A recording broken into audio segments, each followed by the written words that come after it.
What unexpected tragedies have unfolded during your shift as a medical professional? I was working as a nurse on the medical ward when I got called to the ER for an elderly man who had taken a nasty fall. He was found in the parking lot of his apartment complex, covered in blood, with no ID or any other info on him. I brought him back to my room and started cleaning him up, trying to figure out what injuries he had. The guy stayed quiet, just staring at the ceiling. After about 15 minutes of trying to get something out of him, I called social services for help figuring out who he was. They showed up with a cop since they'd found his wallet at the scene. After some questioning, we found out that his wife had died 3 months earlier after a long illness and that he thought he didn't have any kids or siblings but did have cousins from before World War II whom he hadn't talked to since they were involved in the German army. He fought against them.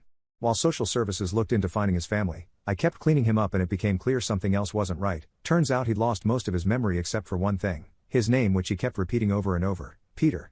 Social services got us all the info we needed: full name, birth date, etc., plus details about how Mary Jane Smith, née Jones, had passed away from diabetes and kidney failure after being married to Peter for years.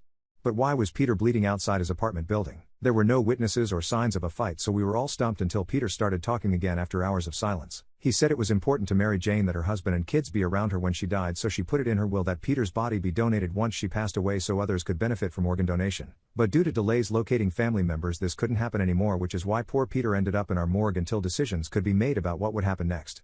It seemed like too much drinking combined with grief over losing Mary Jane after such a long time together caused him to take this fateful fall outside his apartment building, something Mary Jane never approved of when feeling down but still indulged heavily anyway. And there you have it. Poor Pete caught between these unfortunate events, grappling with losing someone dear while also dealing with whatever fate awaited him.